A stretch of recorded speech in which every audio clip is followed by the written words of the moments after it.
Kemahiran membaca. Assalamualaikum dan selamat pagi. Cikgu ucapkan kepada semua murid kelas 5 Ihsan yang cikgu sayangi sekalian. Baiklah, bertemu kita lagi dalam sesi PDPR untuk minggu ini. Baiklah, murid-murid pasti suka menyanyi kan? Jadi jom kita bernyanyi bersama cikgu lagu Cuti-Cuti Malaysia.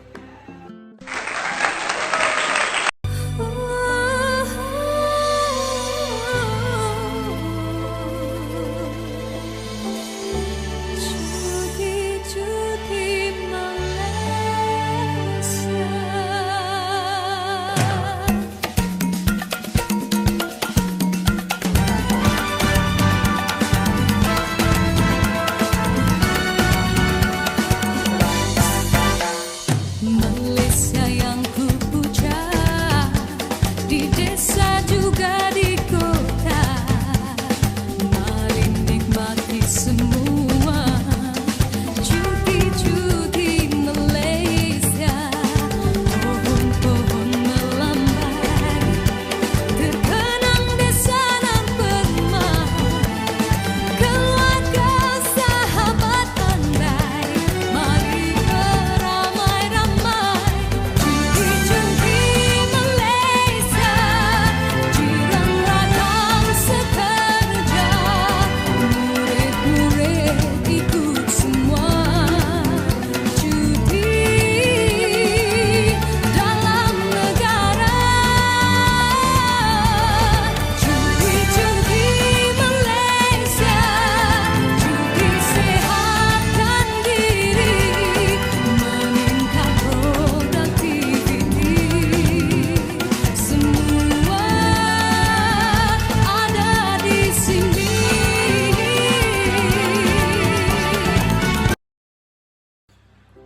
Murid-murid, seronok kan nyanyian daripada Datuk Seri Siti Nurhaliza, iaitu penyanyi nombor 1 di Malaysia. Baiklah, kalau kita lihat dari segi lirik ataupun baik-baik yang terdapat dalam baik-baik kata yang terdapat dalam video berkenaan berkaitan dengan cuti-cuti Malaysia. Okey, kalau kita lihat agak-agak kenapa hari ini pelancong-pelancong daripada dalam ataupun luar negara suka untuk melancong di Malaysia. Kenapa? Sebab ada banyaklah faktor. Antaranya tempat pelancongan kita yang sangat cantik. Kalau kamu semua pernah pergi dekat Langkawi, tengok macam mana pulau yang ada kat itu. Tasik Dayang Bunting, lagi apa lagi. Banyak sebenarnya tempat-tempat pelancongan yang menarik dan indah untuk dipandang. Lagi, apa faktor utama yang menyebabkan mereka nak datang ke sini adalah untuk melihat kita punya kebudayaan. Betul tak? Kita dekat Malaysia ni ada banyak sangat kaum. Betul tak? Ada setiap kaum ada budaya, ada seni masing-masing yang perlu untuk dimartabatkan. Betul tak? Contoh dia, kalau kaum Melayu sendiri pun, kaum Melayu ni ada banyak pula. Kalau dekat Pulau Pinang, terkenal dengan Boria. Kalau dekat Pahang, ada joget Pahang. Dekat Terengganu, banyak lagi tarian ulit mayang lah. Tarian apa lagi ada dekat Malaysia, tarian zapin dan sebagainya. Tu tak termasuk lagi dengan kaum Cina, ada tarian apa, tarian kipas dan sebagainya. Jadi setiap kaum di Malaysia ni ada keunikan, kesenian dan juga kebudayaan masing-masing. Dan hal ini menyebabkan apa? Menyebabkan pelancong semua jadi tertarik. Betul tak? Kita nak lihat kebudayaan. Contoh kalau sekarang ni, kenapa kita selalu nak pergi Korea? Kamu duk opa-opa lah, sarang he lah, apa semua, K-pop lah semua. Sebab kebudayaan yang ada dekat negara mereka. Betul tak? Kita pun menarik macam wow, unik benda ni. Begitu juga dengan dekat Malaysia, betul tak? Orang semua nak tengok apa uniknya Malaysia ni. Jadi ada kesenian dan juga kebudayaan yang kita tonjolkan di mata dunia. Okey.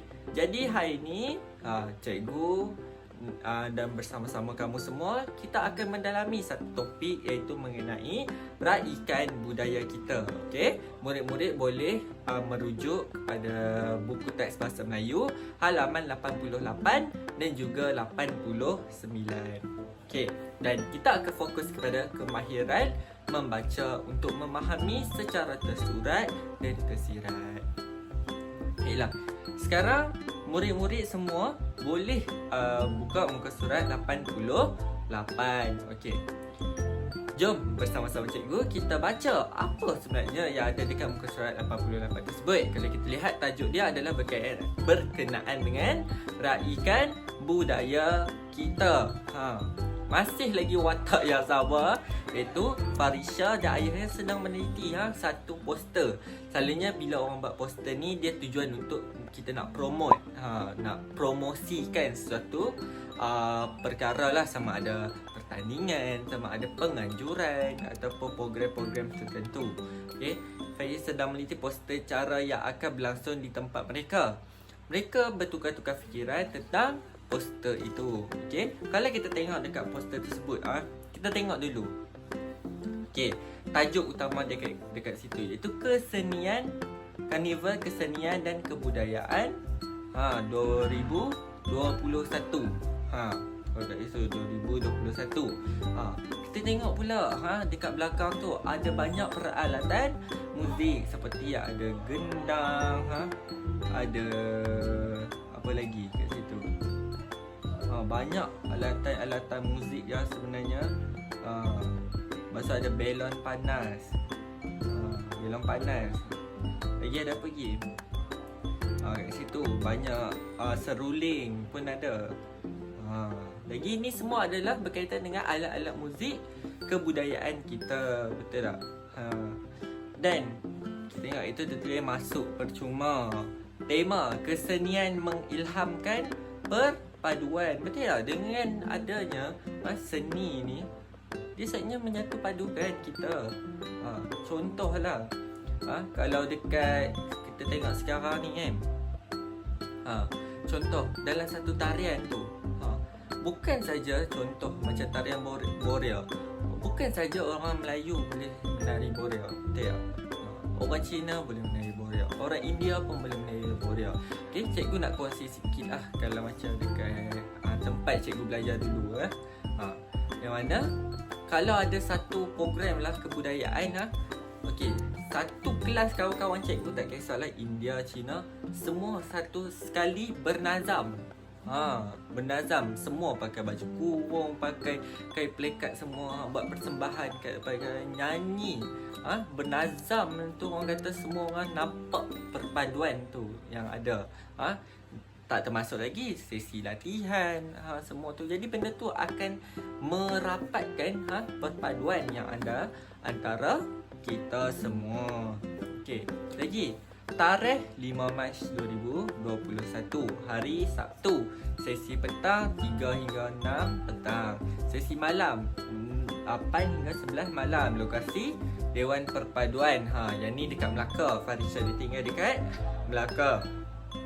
Okey, siapa yang menganjur? Kalau dia lihat kat situ, Jabatan Perpaduan Negara dan Integrasi Nasional. Yang ni mereka adalah jabatan lah yang orang kata bertanggungjawab tentang perpaduan dan juga integrasi nasional antara kaum. Kalau macam kamu ingat lagi kelas sebelum ini, cikgu terang tentang bulan Sukan Negara. Siapa yang bertanggungjawab iaitu Kementerian Belia dan Sukan. Okey.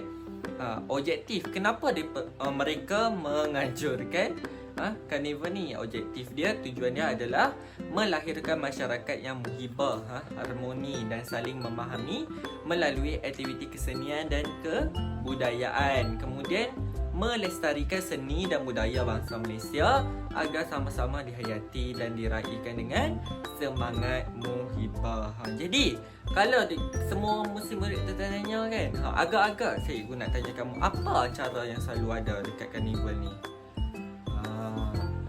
Kalau kamu boleh jawab, boleh lontarkan komen kamu di ruangan komen di bawah. Okey. Kalau kat situ sendiri pun ada beberapa acara yang lazim lah diadakan. Contohnya tarian zapin, tarian kipas, tarian Bharatanatyam, tarian Sumazau, ngajak tarian sewang, choir, perpaduan. Lepas tu ada pula pameran pelbagai agensi kerajaan dan kempen menderma darah. Siapa pernah derma darah? Ada tak? Ke takut jarum? Jangan takut, betul tak? Bila kita derma dekat orang tu, kita buat satu kebaikan, betul tak? Selagi darah tu orang kata mengalir dekat orang yang kita derma tu, selagi itulah kita dapat ganjaran kebaikan. Betul tak? Seronok kan buat baik ni? Ya, seronok. Jadi apa acara khas yang ada dekat situ? Okay, kalau lihat acara khas yang ada itu pemilihan penonton Muhibah 2021. Syarat penonton mesti hadir dalam kumpulan pelbagai kaum dan berpakaian tradisional. Hadiah mesti menanti anda. Kalau kita lihat ke situ, satu pertandingan lah yang diadakan untuk tengok dari segi pakaian tradisional kat situ. Mungkin penonton di situ hadir dengan rakan. Kalau dalam kelas kamu ni pun marilah sama-sama Santini ke kan, dengan rakan-rakan dia yang lain, boleh untuk menyertai program ini. Okey, seterusnya kita pergi kepada halaman yang 89. Okey, kita tengok dekat situ. Kat situ ada apa? Maklumat tersirat dan juga maklumat tersurat. Maklumat tersurat tu yang warna hijau. Maklumat tersirat yang berwarna merah. Okey, di situ. Jadi apa itu maklumat tersurat dan apa itu maklumat tersirat? Okey, cikgu nak bagi kamu mudah faham. Okey, kamu tahu tak surat? Kan surat kan, kita nampak kan benda tu, kita nampak tulisan yang ada dekat surat tu. Sekali kita baca, kita akan faham tak? Jadi maklumat tersurat ni apa yang ada dekat poster tersebut. Kalau kita baca petikan, apa yang terdapat dalam petikan tersebut. Kalau lah dalam soalan dia tanya siapakah nama peserta yang menyertai program ni, jadi senang. Dan petikan tu kata Farisha dan ayahnya. Yang tu tersurat. Jadi tersirat ni adalah perkara yang di sebalik perkara tersebut. Contohnya kita dapat lihat yang ada dekat buku teks tersebut, tajuk Program Karnival Kesenian dan Kebudayaan 2021. Yang tu yang terdapat dalam, betul tak? Dalam poster tu. Jadi apa maklumat tersirat dia? Selalunya tersirat ini adalah pendapat kamu. Kamu kena berfikir. Contoh dia, apa pendapat kamu mengenai tajuk program Karnival Kesenian dan Kebudayaan ni? Pada pandangan saya, mungkin pengunjung dipersembahkan dengan aneka persembahan seni dan budaya pelbagai kaum di Malaysia. Sebab apa kamu cakap macam tu? Sebab dia adalah berkenaan dengan program kesenian dan kebudayaan. Contoh, dari segi hari, masa dan tempat program, kenapa kamu setuju? Sesuai sebab hari Sabtu, katakan, jadi lapang, betul tak? Semua orang tak kerja, faham tak? Kamu pun cuti sekolah, jadi boleh untuk pergi menyertai program berkenaan. Jadi okey, formula cikgu, tips cikgu untuk maklumat tersirat ni, kamu boleh cari sebab, kamu boleh cari kesan, kamu boleh cari langkah. Okey, contoh kalau kita lihat, yang pertama dia merujuk kepada langkah, betul tak? Pengunjung dipersembahkan dengan aneka persembahan seni dan budaya. Jadi, apa langkah program Karnival Kesenian dan Kebudayaan 2021 tu? Faham tak? Dia ambil daripada tersurat tu. Okay, yang kedua, hari, masa dan tempat program. Jadi, tersirat je, kamu sesuai kerana merujuk kepada apa? Punca. Betul tak? Sebab, kenapa hari dan masa ni sesuai? Acara-acara. Acara-acara ni pada pendapat kamu Kamu boleh je ambil kesan. Contoh dia, kesan dia menarik dan menampilkan ni. Betul tak? Ataupun sebab pun boleh. Sebab kenapa acara tu menarik? Sebab acara tu mempunyai pelbagai kaum yang memakai pakaian tradisional masing-masing. Betul tak? Jadi yang tu adalah perkara yang kamu boleh buat bila maklumat tersirat dan maklumat tersurat. Okey, faham semua? Kalau tak faham, boleh bagi tahu cikgu ataupun komen di ruangan di bawah, atau kamu bolehlah message dengan cikgu di WhatsApp. Okey, seterusnya kita lihat hari karnival berdasarkan gambar tersebut. Jadi dalam gambar tersebut ada apa? Ada 4 gambar, betul tak? Dari segi hari karnival tu. Pertama tu kita lihat gambar penonton yang hadir, ramai penonton. Pelbagai kaum yang hadir untuk melihat ataupun menonton persembahan tarian. Yang kedua pula, penari tu dia sedang menari di atas pentas. Yang ketiga, penonton dia memberi tepukan. Dari gambar yang keempat tu, mereka sedang memberi hadiah. Penari tu terima hadiah. Jadi kalau terima hadiah ni mungkin satu bentuk pertandingan. Penari-penari tu mungkin terdiri pada banyak kumpulan yang sedang membuat persembahan bagi sebuah pertandingan kesenian dan kebudayaan. Okey. Jadi berdasarkan situasi di atas, berdasarkan gambar-gambar tersebut, jadi Ayah dan Fadisha pun ada satu dialog. Okey, kalau lihat dengan situasi kat bawah tu, jadi berdasarkan 4 gambar tersebut, mereka bincang. Apakah jangkaan kamu tentang respon pengunjung karnival kelak, Fadisha? Lepas tu Fadisha ni bagilah pandangan. Pada jangkaan saya, sambutan pengunjung jadi Fadisha dia macam mana Fadisha nak bagi pendapat dia? Dia masih merujuk pada gambar. Tengok, ada orang bagi tepukan semua tu. Jadi apa? Jadi makna dia apa? Makna dia sambutan pengunjung baik ke tidak? Betul tak? Yang kedua, pada pendapat kamu, apakah faedah yang kita peroleh daripada karnival itu? Jadi dia pun bagi pendapat. Betul tak? Pada pendapat saya, banyak kaedah yang kita peroleh. Apa faedah yang dia peroleh? Okey, kamu boleh tengok gambar tersebut. Kalau kita tengok kat situ, apa faedah kita peroleh? Kalau kita tengok gambar, ada Melayu, Cina, India duduk sekali. Betul tak? Beramah mesra, boleh untuk bersembang semua. Jadi ini akhirnya akan memberi faedah apa? Betul tak? Ada faedah yang kita dapat. Betul tak? Jadi kamu boleh nyatakan. Okey. Oleh itu, hasil perbincangan kita semua tadi, cikgu ada 2 tugasan untuk kamu. Betul? Untuk tugasan yang pertama ataupun latihan yang pertama, cikgu nak kamu salin. Yang petak di atas itu, iaitu maklumat tersurat dan maklumat tersirat yang terdapat berdasarkan poster sebentar tadi. Kalau kat situ ada 1, 2, 3, 4, 5. Jadi cikgu nak kamu buat 5. 3 maklumat tersurat dia telah bagi, kamu tambah lagi 2.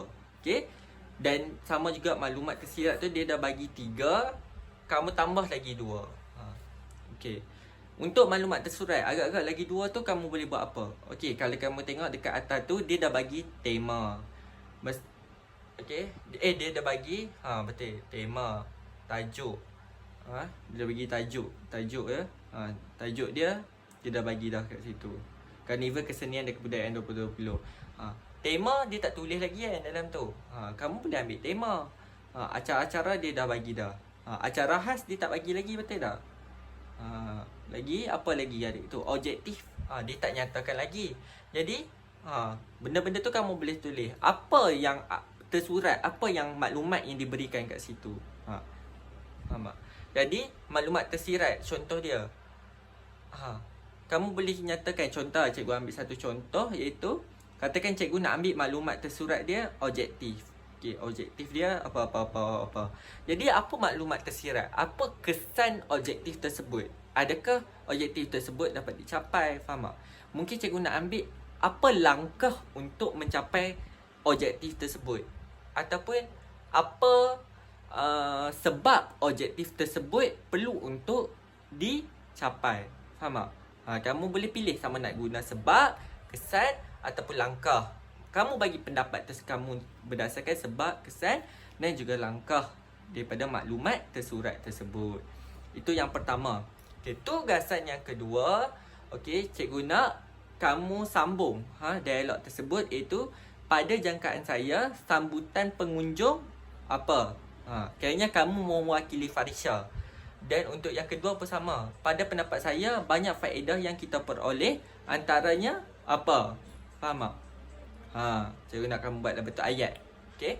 Jadi itu tugasan pertama, cari maklumat tersurat dan tersirat. Tugasan yang kedua iaitu kamu nyatakan dua, iaitu pandangan Farisha. Yang pertama, kamu sambung pada jangkaan saya sambutan pengunjung apa-apa-apa. Pada pendapat saya banyak faedah yang kita peroleh apa-apa-apa. Okey, boleh? Okey, itu saja daripada cikgu. Okey. Jadi kamu faham kan tentang karnival kesenian dan perpaduan yang kita belajar hari ini, betul tak? Jadi kalau boleh, insyaAllah nanti kita buka sekolah, mungkin kita boleh adakan satu tarian. Mungkin dalam kelas nanti kita boleh nyanyi bersama-sama. Mungkin kawan-kawan daripada kaum India boleh ajar apa tarian yang seronok. Sekian, terima kasih. Tarian Boria ke apa ke kepada kawan-kawan kaum India kamu. Okey? Okey. Itu saja daripada cikgu. Sekian. Terima kasih. Assalamualaikum warahmatullahi dan selamat siang.